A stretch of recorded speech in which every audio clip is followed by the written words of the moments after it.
오늘 여호수아 3장의 말씀을 통해서 헌신자의 조건들이라는 제목으로 함께 하나님의 말씀 계속해서 보기를 원합니다. 하나님께서 이제 40년의 광야 생활을 이스라엘 사람들에게 끝내게 하시고요, 약속의 땅에 들어가게 하시는 바로 직전입니다. 지도자가 모세에서 여호수아로 바뀌었죠. 40년 동안 광야의 모든 1세대들, 출애굽의 1세대들은 다 죽고 여호수아, 갈렙, 그리고 광야에서 태어나서 자란 또 광야의 어린아이였던 그 사람들이 믿음으로 성장해서 가나안을 정복하는 그런 군대와 같이, 하나님의 그 군대와 같이 준비되어 있습니다. 저희가 결론적으로 이 말씀, 하나님께서 우리 가운데 두 가지의 신앙생활이 있음을 광야의 성과 가나안을 정복하는 과정 속에서 보여주십니다. 하나님이 이스라엘 백성들을 애굽에서 건지실 때 목적이 있으셨죠. 그들에게 생명을 주는 것은 첫 번째 가장 기본적인 거였고요, 자유와 생명을 주시는 것이 끝이 아니라 그 다음에 무엇을 주시기로 약속하셨습니까? 그 아브라함에게 언약하셨던 팔레스타인이라는 그 이스라엘 땅을, 가나안을 주시기로 약속하셨어요. 그 약속을 기억하시고 그것을 이루실 때가 됐기 때문에 이스라엘 백성들을 부르셨습니다. 그런데 그 땅은 그냥 들어가면서 얻는 것이 아니라 이미 가나안 족속이라는 이방 족속이 살고 있기 때문에 정복을 해야 합니다. 그래서 하나님께서 하나님의 언약을 이루기 위해서 하나님의 백성을 부르신 다음에 그 땅을 점령하기 위해서 훈련을 시키십니다. 저희가 이 말씀 주시는 목적이 바로 그렇습니다. 하나님께서 우리에게 예수 믿고 구원받고 그것이 끝이 아니라는 얘기예요. 예수님을 믿고 구원을 받는 것, 예수님을 믿고 영생을 얻는 것, 가장 기본적인 것입니다. 하나님의 자녀를 만드시는 것, 가장 기본적인 주님의 계획이십니다. 그러면 저희가 거기까지가 신앙생활이라면요, 저희가 이렇게 모여서 예배를 드릴 의미도 별로 없고요, 봉사하고 섬기고 또 열심히 성경 공부하는 의미를 저희가 찾을 수가 없습니다. 물론 당연히 하나님의 말씀이니까 해야 하지만요, 하나님은 이스라엘 백성들이 40년 동안 광야에 살면서요, 광야에 사는 것이 믿음의 전부라면요, 여호수아 이후의 내용을 기록하실 이유가 없습니다. 광야의 모든 1세대들이, 출애굽했던 1세들이 그 사명을 갖다가 인식하지 못하고, 문제가 생기면 항상 무슨 말을 했습니까? 어려움이 있든지 문제가 있고 배고프고 좀 힘들고 그러면요, 무슨 얘기를 했어요? 애굽으로 돌아가자. 애굽이 좋더라. 세상을 버리지를 못하고요, 계속 세상의 삶을 추구하기로 하고 있어요. 세상에서 잘 되기를 원했던 사람들입니다. 그걸 버리지 못했다는 것, 광야의 삶, 예수를 믿고 광야의 삶을 살아가는 성도들이 있음을 보여주는데요. 그런데 그 사람들이 더 많았습니까? 아니면 가나안을 정복하기로 원하는 사람들이 더 많았습니까? 출애굽한 1세대들은요 60만 명이 다 실패를 했어요. 하나님이 쓰시려고 했는데요, 하나님이 쓰시기에 합당한 사람은 두 사람뿐이 없었다. 성경에 한번 이 별로 기분 좋은 소리가 아니라고 생각할 때가 있는데요, 한번 성경의 내용을 쭉 보십시오. 하나님의 백성들 중에서요, 이스라엘 역사를 통해서도 하나님의 백성 중에서 믿음의 사람들이 많았습니까? 하나님의 백성인데 순종하지 않는 사람들이 더 많았습니다. 순종하지 않는 하나님의 백성들이. 광야의 사람들, 그 60만에 처음 나왔던 병사들 같은 사람들. 그런데 60만 전체가 순종하기보다는 그냥 광야에서 살았던 사람들. 광야의 1세대들의 실패를 보면서요, 2세대들이 이 1세대, 아버지 세대의 실패를 보면서요, 믿음으로 자라기 시작했습니다. 그들은 애굽의 생활을 알지 못합니다. 애굽의 그 과거의 삶을 동경하지도 않습니다. 하나님의 말씀을 어려울 때부터 배웠어요. 목적지가 분명하게 정해져 있어요. 광야의 척박한 땅이 아니라 하나님이 약속으로 주시기로 했던 그 기업에 대한 분명한 의식이 있었어요. 그래서 나머지 기간들은요, 훈련을 잘 받고요, 순종하는 자들. 주님께서는요, 우리에게 광야의 성도의 삶이 있고 가나안을 정복하는 믿음의 사람들의 믿음의 성도들의 삶이 있는 것을 이 역사적인 사건을 통해서 또 이 역사적인 신앙의 패런을 보여서 우리에게 말씀해 주십니다. 제가 이 말씀을 들으면서 과연 나는 어느 위치에 있기를 원하는가 한번 우리 자신들을 돌아보시면서요. 하나님의 말씀에 순종하는 복이 있기를 원합니다. 자, 지금 때가요. 기원전 1406년입니다. 왜 그렇습니까? 40년 동안 광해 생활을 마쳤어요. 이제 가나안에 들어가기 바로 직전 요단강 앞에서 오늘 말씀을 보니까 요단강을 건너기 전 시딤이라는 곳에서 진을 치고 있습니다. 하나님께서요. 이러한 사람들에게요. 이제 가나안을 정복하는 사람들의 조건들에 대해서 말씀하십니다. 가나안을 정복하려면요. 하나님의 기업, 하나님의 영광이 저희한테는 그렇게 적용하시면 돼요. 하나님의 영광을 어떻게 저희가 얻을 것인가? 하나님 나라에 갔을 때 우리가 기업을 어떻게 얻을 것인가? 땅의 기업을 얻는 법을 말씀드리는 것이 아니에요. 땅의 기업을 얻는 법은요. 세상의 책을 봐야 되겠죠. 세상에 돈 버는 법은요. 성경보다 세상법이요. 더 빠를 때가 있어요. 그걸 원하신다면요. 세상에 요새 책들은 뭐 그런 책들이 한참 나왔었죠. 한때 10억 만들기 뭐 이런 책. 맞는지 틀리는지 모르겠지만요. 부동산은 어떻게 투자할 것인가 이런 책들이요. 세상에 성공하는 7가지 사람들의 습관 뭐 이런 책들. 그런 책들의 베스트셀러인데요. 뭐 그거 읽는다고 성공한다는 보장은 없지만 세상에 성공했다는 사람들은 그런 책을 보아요.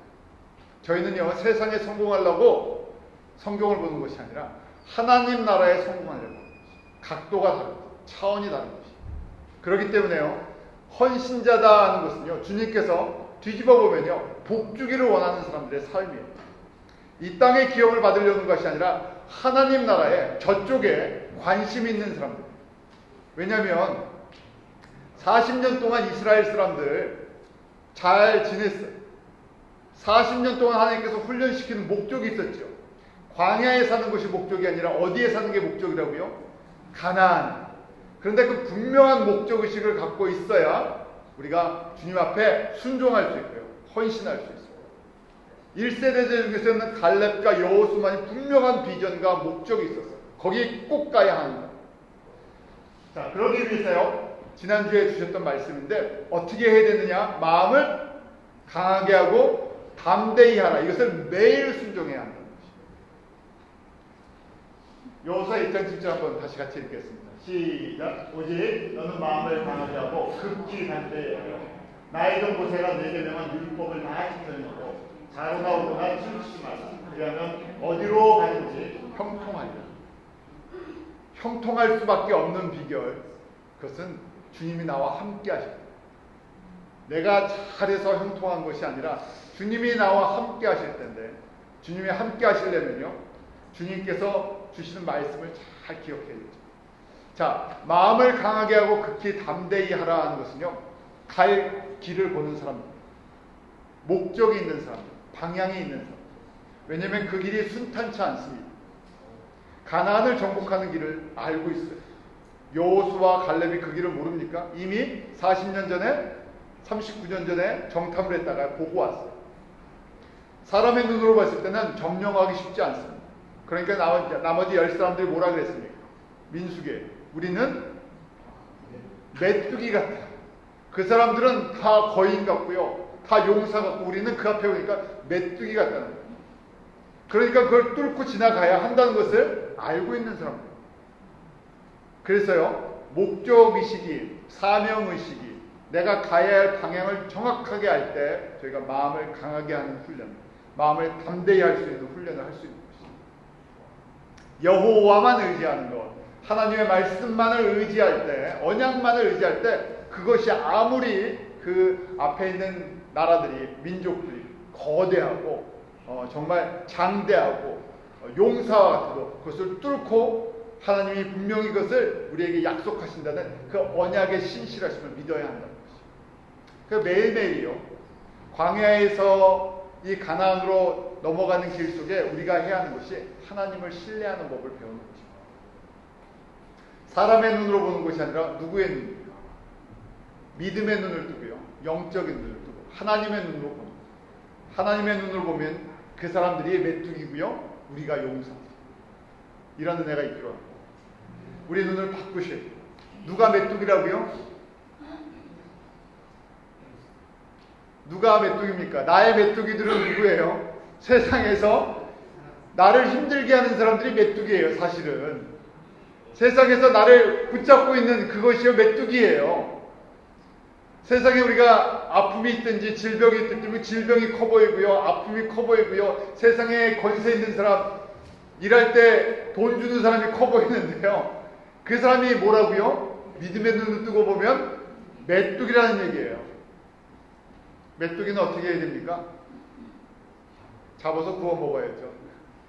예수의 이름으로 저희가 아무것도 아니라는 존재예요. 아무리 그런데 이게 눈이 바뀌어 버려서요, 사람의 눈을 보면 우리가 메뚜기처럼 보이는 거예요. 그러니까 어떻게 해야 된다고요? 마음을 강하게 하고 극히 담대히 하라. 왜요? 우리는 하나님의 생명, 예수 그리스도의 생명을 주고 산 하나님의 백성, 하나님의 자녀들, 예수 그리스도의 이름에 권세를 준 사람들. 예수 그리스도의 이름의 권세가 어떤 권세입니까? 하늘과 땅의 모든 권세를 갖고 계십니다. 그분이 누구시라고요? 나의 주, 나의 하나님. 그러니까 그 눈을 갖고 보면 세상이 뭐라고요? 메뚜기라는 거예요. 그래서 마음을 강하게 하고 담대히 하려면요, 분명한 목적의식이 있습니다. 분명한 하나님과의 나의 관계성이 형성이 됐어요. 우리가 이 땅의 것을 보는 것이 아니라 하나님의 나라에 분명한 목적의식이 있을 때 가나안을 정복할 동기부여가 됩니다. 우리가 왜 일을 합니까? 왜 우리가 생활을 합니까? 왜 교회를 봉사하고요? 왜 기도하고 왜 주님을 섬기려고 하는 그 동기가 무엇냐는 거예요. 그 동기부여가 클리어하지 않으면요, 신앙생활을 지속적으로 헌신적으로 할 수가 없는 것이죠. 지난주에 말씀을 묵상하면서 이런 말씀을 이렇게 나누기도 했었는데요, 누가복음 9장 62절에 예수님께서 제자들에게 하신 말씀이에요. 우리 한번 같이 읽어볼까요? 시작. 예수께서 이르시되 손에 쟁기를 잡고 뒤를 돌아본 자는 하나님 나라에 합당치 아니니라. 예수님께서 제자를 부르셨습니다. 제자를 부르셨다는 건 마치요, 제자의 부르셨을 때 상태는 어떤 사람들 상태 같겠어요? 광야에 있는 성도들. 그런데 이들을 훈련시키시고요, 성령으로 기름 부어주셔서 성령으로 세례를 주시고 내보내실 때는요, 이제는 어떤 사람들이 된다? 가나안을 정복하는, 예수의 이름으로 세상을 정복하는 믿음의 용사들이 됩니다. 그래서 미리 말씀을 하십니다. 너희들 믿음의 용사, 진정으로 예수 그리스도의 증인이 되고 제자가 되려면 뭘 하라고요? 비유로 말씀하시기를 손에 쟁기를 잡고 뭘 하지 말라고요? 뒤돌아보지 말라고. 이스라엘 농사법은 2마리의 소에다가 그 쟁기를 맨다 그랬었죠. 쟁기를 잡고 저 상태에서 뒤돌아보면 어떻게 되겠습니까? 밭을 엉뚱하게 갈든지, 아니면 안 갈리든지, 다른 데 가든지, 아니면 잘못하면요, 뭐 위험에 처할 수도 있죠. 우선순위라는 것입니다. 삶의 목적이라는 것입니다. 밭을 가는, 지금 쟁기를 잡고 있는 사람에게 목적은 무엇입니까? 밭을 잘 가는 거예요. 밭을 가는 목적은요, 농사를 지어서요, 열매를 맺습니다. 그러니까 이 순간에는 핸드폰이 울려도 어떻게 합니까? 받을 수가 없어요. 뒤에서 누가 뭐라고 소리를 쳐도 뭘 하겠어요? 기다리라 그럴 수밖에 없잖아요. 잠깐만, 나 이것 좀 끝내고. 우선순위가 이 일을 하는 거니까요. 마찬가지라는 거죠.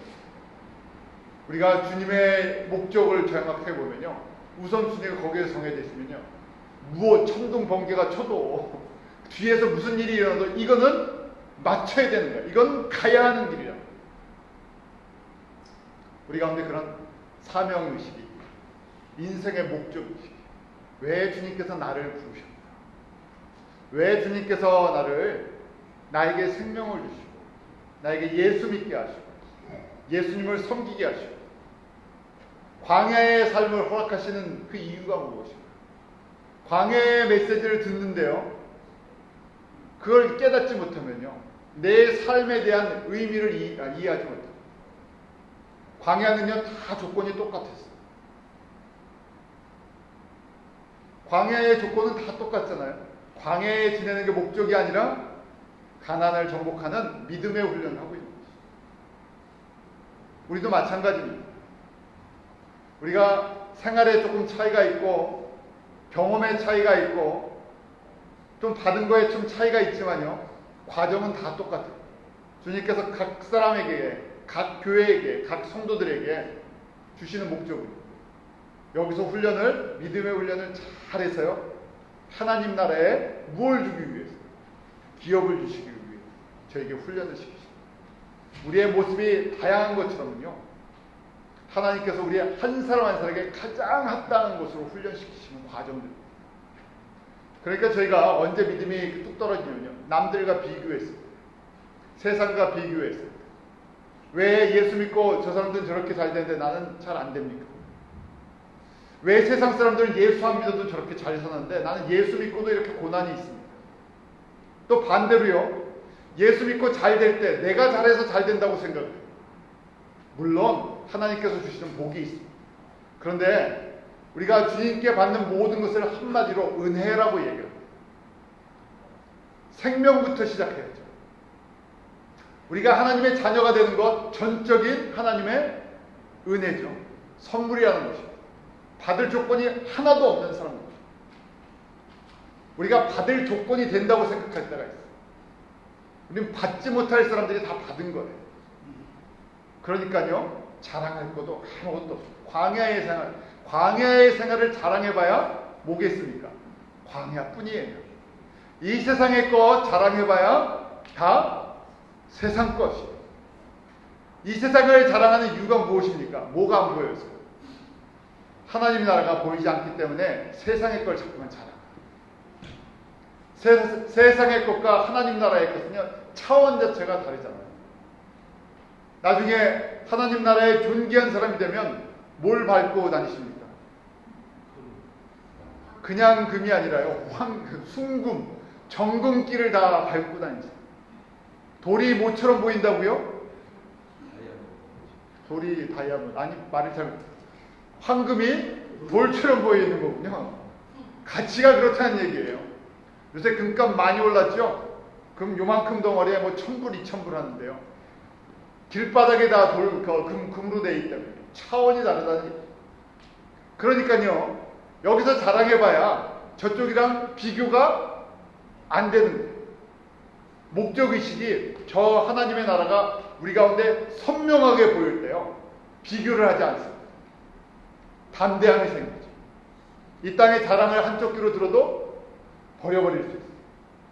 전혀 셈이 안 나요. 아무리 자랑을 들어도 셈이 나지 말아요. 왜요? 하나님 나라가 분명한 사람.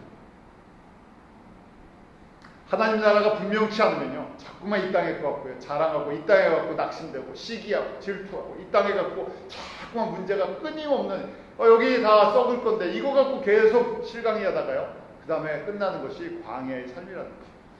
자, 저희가 다시금 마음을 강하게 하고 극히 담대하라. 왜요? 지금은 오직 한 가지 일만 생각하는 때예요. 가나안에 정복하는 사람들은요, 다른 일을 생각할 수가 없어요. 오직 주님의 말씀에 순종해서 이 땅을 정복하는 길뿐이 없어요. 우리에게도 주신 것입니다. 우리가 이 땅을, 이 세상을 정복하는 무기와 비결과 전략은 무엇입니까? 예수님께서 십자가에 보여주시고 우리에게 주셨던 이 세상을 정복하는 방법과 이 세상을 정복할 수 있는 무기와 이 세상을 이길 수 있는 그 모든 능력이 무엇이에요? 오직 예수뿐이 없다. 그래서 굿뉴스라고 우리에게 하나님의 말씀이 임했는데요, 그러니까 하나님의 말씀이라는 그 통칭적으로 이야기하는 그 복음의 내용이 무엇인가? 바로 예수 그리스도. 다른 것이 아닙니다. 우리가 받은 가장 복된 소식, 예수 그리스도. 우리가 자랑할 것, 예수 그리스도. 우리가 의지할 것, 예수 그리스도. 우리가 사는 목적, 예수 그리스도의 뜻과 영광을 이루는 것. 그럼 예수님이 우리에게 주신 하나님의 뜻이 무엇이에요? 예수님이 왜 이 땅 가운데 우리에게 생명을 주시고 나를 따르라 말씀하셨습니다. 예수의 이 복음, 예수의 십자가의 피를 모든 민족에게 나눠주시기 위해서. 내가 한 명에게 나눠주든, 내가 두 명에게 나눠주든, 내가 내 민족에게 나눠주든, 다른 민족에게 나눠주든, 우리의 인생의 목적은요, 예수의 피를 받은 사람들이 예수의 피를 나누는 일뿐이 없어요. 육신으로 얘기하면 수혈해서요, 사람 살리는 거죠. 내가 갖고 있는 피, 저 사람이 피가 필요하기 때문에 피를 나눠줘요. 근데 육신의 피가 아니라 예수의 피를 받고요. 예수의 피를 나눠줘요. 놀라운 것은요, 육신의 피도 그렇지만요, 뽑아주면 어떻게 됩니까? 피 한 통 뽑아주면 피가 없어집니까? 또 생겨요. 그런데 예수의 피는요, 한 방울 받았는데요, 나눠주면 나눠줄수록 내 안에서 예수의 피가 넘쳐나요. 하나님의 법칙. 예수님이 십자가에서 나를 위해 피 흘려주셨는데요, 모든 사람이 받고도 넘치는 피. 한 방울만 있어도요, 살아나는 피예요. 뽑아주면 뽑아줄수록 누가 기뻐하세요? 예수님이 기뻐하세요. 우리가 봉사를 하고 구제를 하고 또 섬기고 인내하고 자랑할 거 있지만 자랑하지 않고 질투하지 않고 시기하지 않으려고 하고요, 겸손하려고 하는 목적이 무엇입니까? 이건 과정들이에요. 통로예요. 예수의 피를 좀 사람들에게 주려고 하는 거예요. 선교하는 것도요, 우리가 물질 보내고 기도하지만 궁극적으로 뭘 주려고 하는 거예요? 예수의 피를 주려고 해요. 구제하고 다 하는데 뭘 주지 않으면요, 예수의 피를 주지 않으면, 진짜를 주지 않아요. 나머지는 다 통로예요. 마음의 문을 열게 해주고요, 예수의 피 좀 받아서 좀 살아나라 하고요, 예수님께서 우리에게 그렇게 하신 것처럼 우리가 예수의 피를 나눠주려고 그러는 거죠. 그런데 예수의 피에 대한 은혜가 내가 없으면요, 나눠주려고 안 합니다. 다른 건 주려고 하는데 피의 가치를 모를 때는요, 이 십자가의 보혈의 가치를 모를 때는요, 다른 거는 나눠주면서요, 진짜는 나눠주지 못해요. 여러분들, 저도 마찬가지입니다. 진짜의 목숨 거시는 은혜가 있습니다. 목숨을 걸 만한 것에, 시간을 걸 만한 것에, 물질을 걸 만한 것에 우리가 그것에 헌신하는 은혜가 있다. 왜냐하면 가나안을 정복하는 것은 다른 것으로 되지 않아요. 가나안을 인간적으로는 정복할 수 없는 것이에요. 그런데 하나님께서 기업으로 주시죠.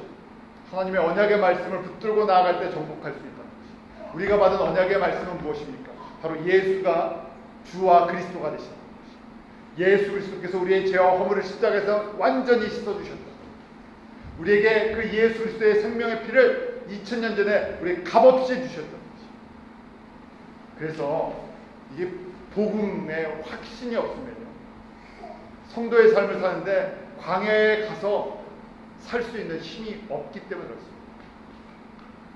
두 번째, 저희가 이 말씀을 보면서요, 어떻게 이 헌신인의 의무가 무엇인가, 율법책을 주야로 묵상하고 지켜 행하는 것입니다. 그래야 흔들리지 않습니다. 왜 내가 하나님의 말씀을 주야로 묵상해야 합니까? 주야로 하나님의 말씀을 묵상하지 않으면 내가 흔들리기 때문에. 저도 마찬가지고요. 이건 신앙의 그 연수랑 신앙의 높낮이랑 아무 상관이 없습니다. 신앙이 좋다 하는 사람은요, 주야로 하나님의 말씀을 잘 묵상하는 사람. 묵상한다는 말씀 자주 드렸죠. 묵상이 뭐라고요? 하나님의 말씀을 삼켜서 소화시키는 과정. 그러니까요, 저희가 음식을 먹으면요, 잘 입에 이제 어디서부터요? 입에서부터 잘 씹어야죠. 어른들이 뭐라 그럽니까? 꼭꼭 씹어 먹어라 그러죠. 꿀꺽, 급해갖고 막 꿀꺽꿀꺽 삼키면 취한다고. 꼭꼭 씹어서요, 이제 들어가면요, 위에서 이제 소화되기 시작했어요. 그 이제 장으로 가면서 영양분이 빠져나갑니다. 근데 먹으면 배가 뒤틀려요. 그래서 즉시 화장실에 가면 어떻게 됩니까? 남는 게 없죠. 자, 그러니까 묵상에는 그런 거예요. 하나님의 말씀을 꼭꼭 씹어서 먹어요. 누구를 위해서 먹어요? 나 살라고 먹는 거예요. 첫 번째는. 다른 사람이 먼저가 아니라요, 내가 먹어야 살죠. 밥 누구 위해서 먹습니까? 나 위해서 먹죠. 내가 건강해야 그 다음에 다른 사람을 위해서나 가족을 위해서 일할 수 있기 때문에. 그러니까 하나님의 말씀을 묵상하는 것은 액션이 아니에요. 밥 먹는 거 자랑하는 사람 있습니까? 내가 하루에 3끼 밥을 잘 먹습니다. 자랑하는 사람 없어요. 밥 못 먹을 땐 자랑하죠. 쌀 없을 땐 자랑하지만 요새는 밥 먹는 거 없고 내가 하루에 3끼씩이나 먹어요 하고 자랑할 사람 없어요. 밥 먹는 거 없고 내가 뭐 광고할 사람 없어. 인사로 식사하셨어요? 네, 했습니다. 당연히 해야죠. 마찬가지. 묵상하는 거 없고 자랑할 것은 아니고요.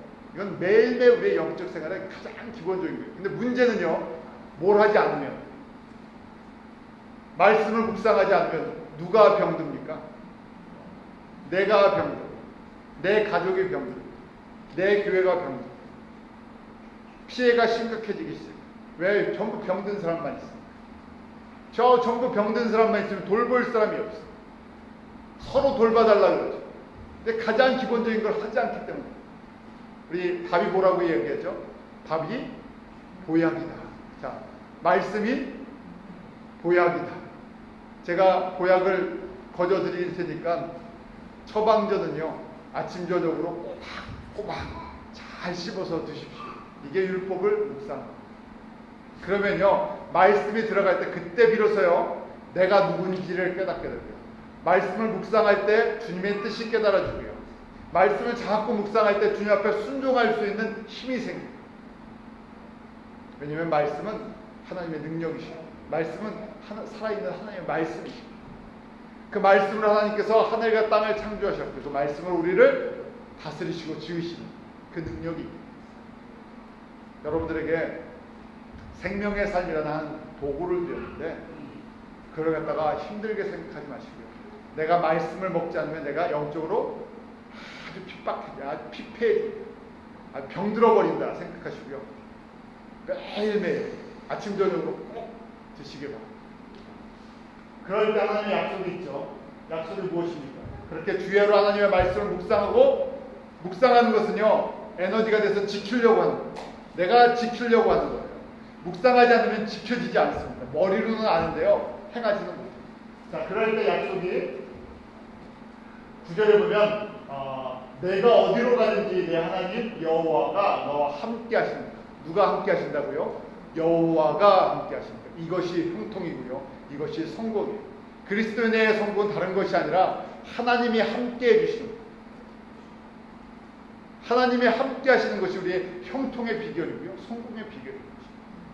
어딜 가든지 그럼 두려움이 없죠. 내가 사망의 음침한 골짜기를 다녀도 두려워하지 않습니다. 내가 사막의 길을 걸어가도요, 두려워하지 않습니다. 왜냐하면 여호와께서 언약하시고 지키시는 그 신실한 하나님이 나와 함께 하시기 때문에 그렇습니다. 자, 이것이 첫 번째 가나안에 들어가는 헌신인들의 조건입니다. 그 마음을 강하게 하고 주야로 말씀을 묵상해서 지키는 거죠. 두 번째 보면요,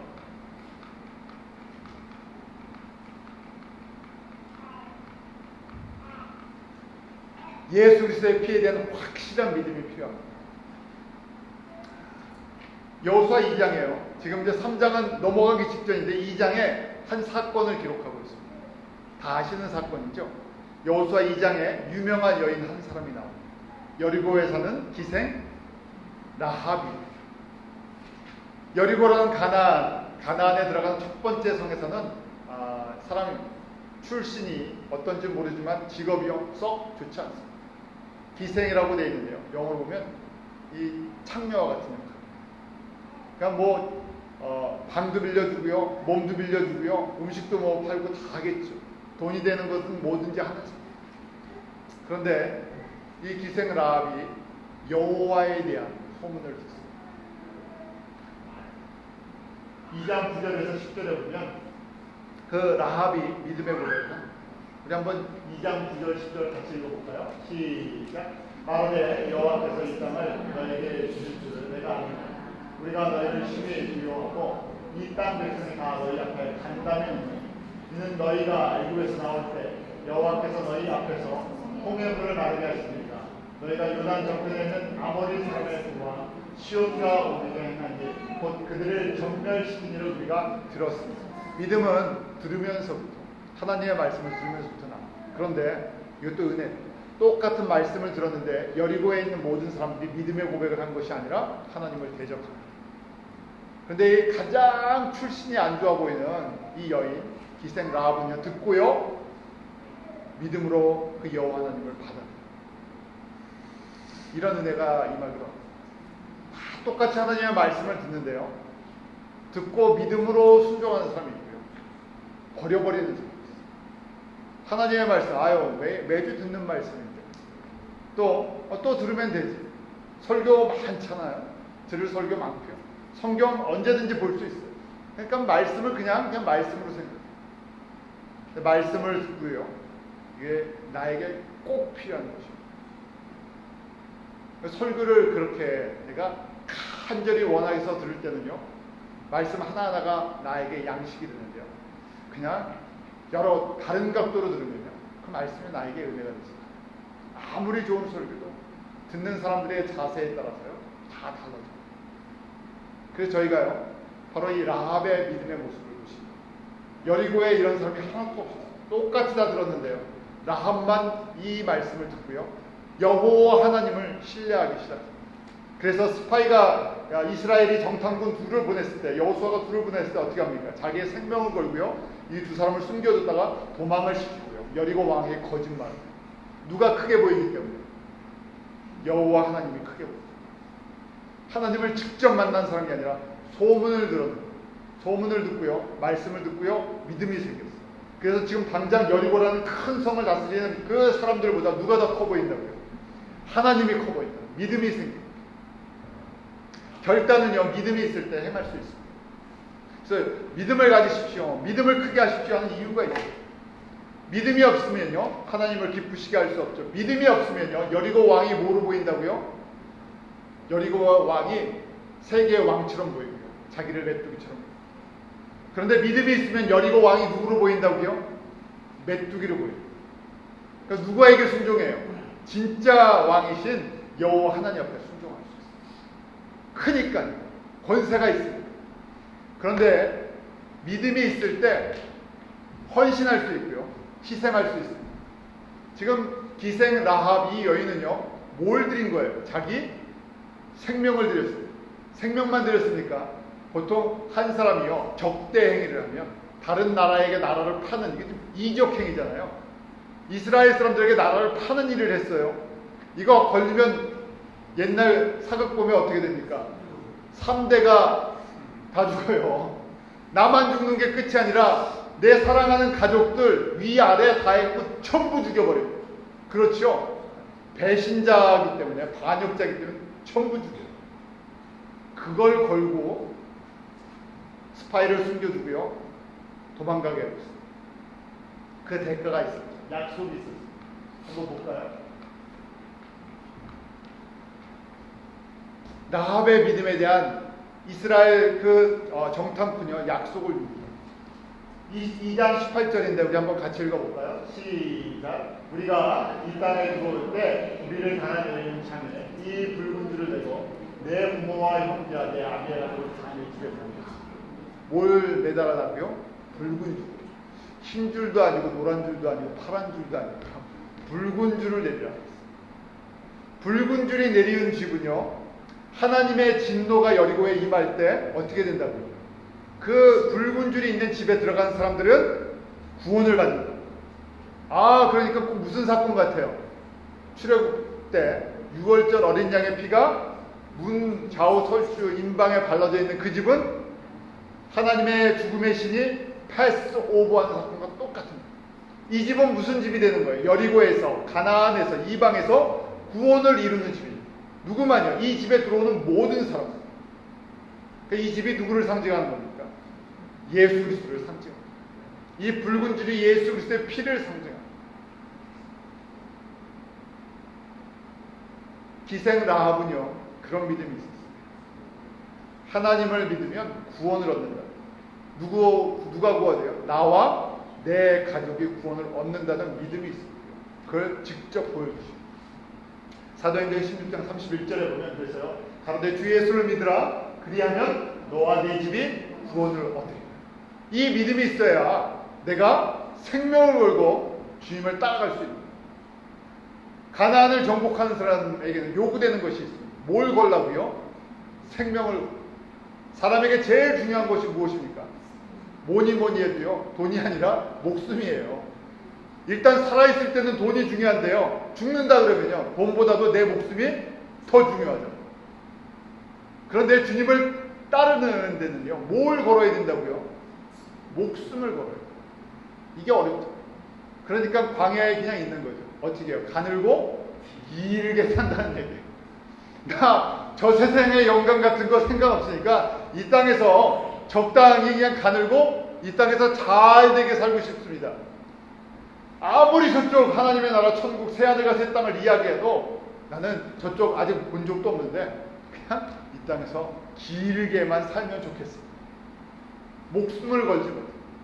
목숨을 걸지 못한다는 것이 뭡니까? 결정적인 순간에 뭐가 더 중요해요?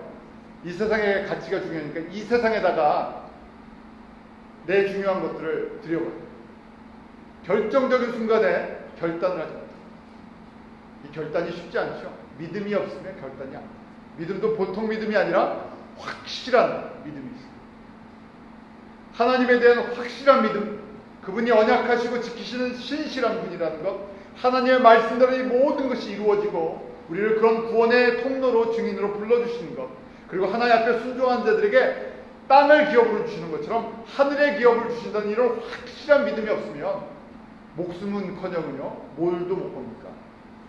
돈도 못 걸고요, 시간, 열정도 못 걸고요, 그냥 적당히 구원받았으니까 광야에 사는 것처럼 양다리 걸치죠. 적당히 여기서 눈치 보고요, 왔다 갔다 하는 겁니다. 이쪽으로 가자니 죽을 것 같고 저쪽으로 가자니 너무 희생이 될 것 같고, 왔다 갔다 어디 가도 평안이 없어요. 실제 예수 안 믿는 사람들이 그런 의미에 보면요 훨씬 편합니다. 뭐 술 한잔 먹고 친구들이랑 놀아도 마음이 편해요. 그게 즐거움이니까. 근데 예수를 믿고 그러려면요 이게 마음이 찜찜해요. 세상을 즐기고 나면요 마음이 찜찜합니다. 왜냐면 그렇게 그런 즐거움으로 우리가 채워지라고 불러주신 게 아닌데, 그러니까 마음에 이 말씀이 우리 안에서 얘기를 하니까 그런 것이 세상 친구나 뭐 사람들 만나는 이런 거 세상의 즐거움이 전혀 필요 없다는 말씀이 아니에요. 어느 정도 우리에게 이 기쁨을 주잖아요. 근데 저쪽에 기쁨이 없으면 이걸 갖다가 내려놓지를 못하게 돼 있어요. 믿음이 필요하다. 확실한 믿음. 자, 세 번째는요, 스스로 성결케 하라. 3장 5절 말씀 우리 한번 같이 읽습니다. 시작. 여호수아가 또 백성들인데 너희는 스스로 성결케 하라. 여호와께서 너희 가운데 기사를 하시겠습니다. 지금 3일 동안 캠프를 하고 있어요. 요단강을 건너기 전에 이제 3일이에요. 마지막 3일이에요. 그런데 하나님께서 여호수아를 통해서 이스라엘 백성들에게 말씀하신 스스로 성결케 하라. 이 말씀 처음 하신 것이 아니라 광야에 들어오자마자 십계명을 주실 때부터 하신 말씀. 하나님께서 언약의 말씀, 십계명의 말씀을 주실 때 모세를 통해서 백성을 성결케 하게 했어요. 씻고 옷을 빨고 여자를 가까이 하지 말고 하나님만을 바라보라고 초점을 맞추라는 얘기예요. 성결케 한다는 것은요 주님만 쳐다보고 있으면 안 돼요. 그런데 3일 성결케 했다고 가나안에 들어가는 사람이 되니까 몇 년을 해야 돼요? 40년 동안 성결케 하는 훈련을 했다는 거예요. 성결이라는 말을 한번 보죠. consecration인데 이거는 헌신, 뭐 전진, 점진. 내가 이거 보면요 하나님을 위해서요 특별히 구별하여 정성을 드린다는 거예요. 우리가 조금 표현 다르지만 아주 귀한 손님을 어떻게 합니까? 귀한 손님을 갖다가 초청을 했어요. 무엇부터 시작해요? 귀한 손님이 내일 오세요. 늦었어요. 내일. 일주일 후에 오세요. 그럼 뭐부터 시작합니까? 청소부터 시작해요. 그동안 안 했던 집안 대청소를. 손님이 가끔 오셔야 되죠. 그래야 집안 청소를 한 번씩 해요. 싹 청소를. 그 다음에는 뭘 하죠? 음식. 그분이 좋아하실 만한 음식을 또 조사를 했어요. 또 준비를. 그 손님이 오신다, 귀한 손님이 오신다 일주일 동안은요 무슨 생각만 해요? 손님 맞을 준비만 해요. 다른 거 할 수가 없어요. 성결은 이런 것이. 주님 만나서 주님 기쁘시게 해드리기 위해서 거기에만 초점을 맞추고 40년 동안 훈련한 게요 스스로 성결, 스스로라는 말이 있죠. 시켜서 하는 것이 아니에요. 강제성을 띠고 있지 않습니다. 내가 자원하는 마음. 예수님이 너무 귀하기 때문에, 나의 전부이시기 때문에, 내가 그분만 쳐다보고 그분만 생각해도 내가 다 갚을 수가 없기 때문에, 그래서 자원해서요 내가 내 삶을 드리는. 한번 우리 자신 한번 돌아보자. 우리 다 부끄러운 사람, 저부터 시작해서 우리가 24시간 주님만 생각하는 사람 있습니까? 24시간 주님의 말씀만 보면서 주님만 생각하는 사람 있습니까? 그렇지 않잖아요. 우리는 스스로 성결을 하고, 그럴 때 하나님의 큰 일들을, 하나님께서 구원을 우리를 통해서 이루시는 큰 일을 보고, 그걸 맛을 보면요 기뻐서 이제는 더 주님 앞에 시간을 드리고, 더 내 관심을 드리는, 주님의 영광을 조금이라도 맛보기를 보면요, 그거 하나님의 기업을 조금이라도 맛보면요 기뻐서요 하지 말라 그래도요 주님 생각하고요, 말씀 생각하고요, 어떻게 하면 주님을 기쁘시게 할까 하는 초점에 맞춰 40년 동안 가나안을 정복하는 사람들은 이 훈련을 합니다. 그러니까 지금부터 저희도 이 훈련을 해야 됩니다. 자꾸만 주님만 바라보고, 무엇이 주님을 기쁘시게 할까? 주님의 성품은 어떻게 만들어지셨나? 하나님의 그 온전하심이 도대체 무엇인가? 내 모습을 보면서요 그걸 바라볼 때 그게 성결케 돼요. 우리는 샤워하면서 몸을 씻잖아요. 우리의 씻을 것은요, 우리의 속이 얼마나 더러운 걸 알아야 씻잖아요. 어렸을 때 씻어라 잔소리를 들어도요 씻지를 않았어요. 제가 말이에요. 더러운 걸 잘 모르니까. 머리도 한 일주일씩 떡져서 다녀도요 이게 더러운지 냄새가 나는지 알지를 못해요. 옷에서 냄새가, 그래서 옆에 이제 누가 아주 지독하게 샤워를 안 하고 옷을 안 빨아입고 한 달 정도 안 씻으면요 한 냄새가 납니다. 그냥 계란 짝대기 싫어갖고요 슬슬 피하죠. 남의 냄새는 잘 맡아요. 내 냄새는 못 맡습니다. 이게 우리 모습. 스스로 성결케 되는 내 냄새를 맡는 사람입니다. 내 냄새를 맡으니까 주님 앞에 씻어주십시오. 내 마음, 나의 정결하지 않고 내 동기가 순수하지 않은 건데 이것 좀 어떻게 좀 해주십시오. 그걸 40년 동안 했던 거예요. 마지막 보면요 요단에 들어서라 하고 말씀하십니다. 언약궤를 맨 제사장들에게 먼저 요단에 들어서라 하고 말씀하십니다. 그런데 3장 15절에 보면 그때가 보리를 멜 때, 봄이에요. 6월절이 시작되기 직전입니다. 물이 가장 많을 때, 물이 넘쳐납니다. 들어가면 죽을 것 같아요. 그런데 하나님께서 명령을 하십니다. 언약궤를 메고 제사장들 보고 물로 들어서라. 물이 멈춰 쓰지 않았습니다. 홍해를 걷는 때는요 모세가 지팡이 들고 그 다음에 하나님 앞에 기도했을 때 물이 갈라져 버렸죠. 마른 땅을 보니까 누구나 다 들어갈 수가 있어요. 이집트 사람들도 쫓아 들어오죠. 근데 이 땅은요, 지금은요 요단강은 가장 물이 많을 때 들어가면 어떻습니까? 빠져 죽어요. 그런데 누가 명령하십니까? 여호와께서 들어가라. 하나님의 말씀 메고 들어가라. 하나님의 임재를 믿고 들어가라. 하나님께서 너희 죽이려고 하는 것이 아니라 기업을 주기 때문에. 이러한 이 요단에 들어서라는 것은 결단, 액션, 머리로 내가 압니다 하는 것입니다. 결단은 뭘 갖고요? 내 생명을, 아까 좀 전에 라합이 보여줬던 믿음입니다. 주님께서 어떤 분이신지를 알죠. 우리에게 생명을 주시되 풍성이 있어요. 우리에게 기업을 주시되 이 땅의 기업뿐만 아니라 하늘의 기업을, 하늘의 영광을 주기로 합니다. 그러니까 들어서라 그러면요, 들어서라. 훈련이 잘 된 것이 온유한 자가 되고, 말씀하면 내 생각으로 물에 빠져 죽는데 내 생각을 하지 않고 누구의 말씀이기 때문에, 여호와의 말씀이기 때문에 내가 순종하겠습니다. 이 과정이 머리로 이해가 되지 않는데 내가 주님의 말씀이기 때문에 이 과정을 지나가라 그러면 지나가겠습니다. 그때 들어가니까 어떻게 됩니까? 물이 막혀요. 그래서 거기서 12명의 그 대표들이 돌을 가져다가 그 건너편 길갈에다 돌을 쌌습니다. 하나님께서 우리를 이렇게 인도하십니다. 이 땅 하나님 주십니다. 누구를 통해서요? 순종하는 자들. 누구를 통해서요? 헌신자들을 통해서. 결론입니다. 주님이 원하시는 사람들, 주님이 원하시는 사람들이 어떤 사람들이라고요? 가나안을 정복하는 사람. 훈련을 시키는 목적이 뭐라고요? 가나안을 정복하기 위해서. 왜 정복합니까? 가나안의 땅을 누구에게? 이스라엘 백성들에게 주시려고요.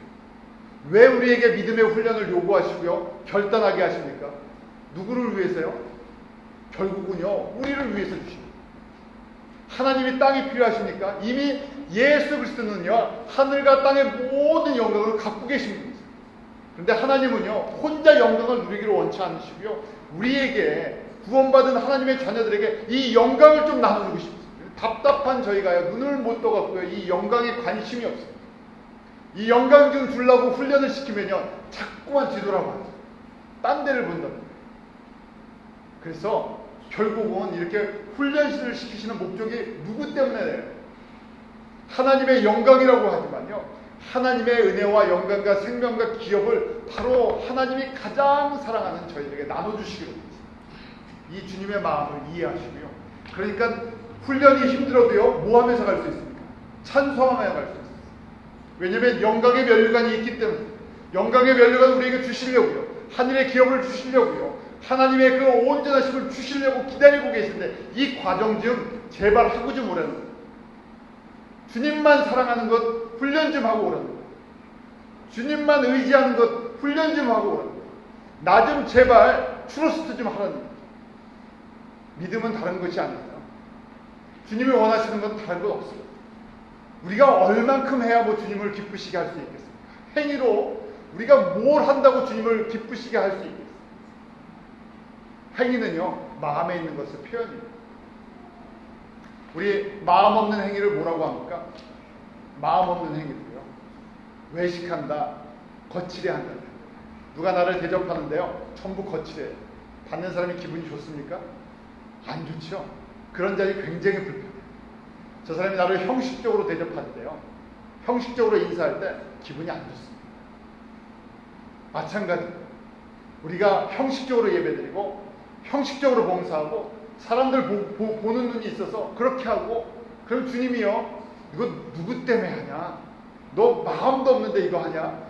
이 안에 아무 의미 없는 행동을 하냐? 그러면 사람들은 받을지 몰라도 나는 하나도 안 받는다. 기분이 거꾸로 더 나빠졌어요. 적은 걸 드려도요, 진심을 담고 드리는 것이, 그게 헌신이고 그게 성결이에요. 성결은요, 사람들 보려고 하는 것이 아니라 주님 앞에 내 마음을 드리는 과정이에요. 주님을 사랑합니다. 그래서 우리가 예배를 드릴 때도, 찬송을 드릴 때도, 봉사를 할 때도, 중보를 할 때도, 헌금을 할 때도 뭘 담으셔야 됩니까? 진심을 담으셔야 돼요. 어떤 진심이요? 주님이 나의 모든 것 되십니다. 그러니까 드려도요, 항상 부족해요. 왜냐하면 드리지만 다 드리지 못했죠. 말로는 우리가 목숨까지 드려서 주님을 사랑합니다 그러지만 진짜 목숨을 드리지 못하죠. 그러니까 드려도요, 주님을 섬겨도요, 항상 죄송한 마음이 있어요. 그 다음엔 내가 더 드리고 싶습니다. 더 섬기고 싶습니다. 주님 더 사랑하고 싶습니다. 더 신뢰하고 싶습니다. 이런 고백이 저와 여러분의 고백이 되기로 합니다. 기도하겠습니다. 하나님 아버지, 주님의 사랑을 저희가 무엇으로 다 깨달아 알 수 있겠습니까? 하나님께서 그 아들 예수 그리스도를 보내주시고 생명 주시고 또 하늘의 영광과 기업을 저에게 주시려고 이 모든 훈련의 과정을 모세와 여호수아를 통해서 보여주심에도 불구하고 저희는 머뭇거립니다. 저희는 세상의 것을 더 의지할 때가 있습니다. 보이지 않는 하나님의 나라에 대해서 제가 불신할 때가 있고, 하늘의 영광보다는 세상의 영광을 추구하는 모습들이 있습니다. 주여, 저희를 불쌍히 여겨주시고 우리가 진심으로 주님 앞에 구별되게 하시고 성결케 하시고 헌신하게 하시고 우리의 마음과 성품과 뜻과 힘을 다해서 주님만 사랑하는 온전한 믿음의 고백이 저희의 예배와 저희의 삶 속에 있게 하여 주시옵소서. 주님, 그런 은혜를 저에게 베풀어 주셔서 우리의 섬김이 헛되지 않게 하시고, 주님께서 우리를 얼마나 사랑하시고 우리에게 그 하늘의 영광을 주시기를 간절히 기다리시는 그 아버지의 마음을 헤아리고 무릎 꿇며 결단할 수 있는 그런 아름다운 순종의 모습이 저희 가운데 있게 하여 주시옵소서. 예수님의 이름으로 기도하옵나이다.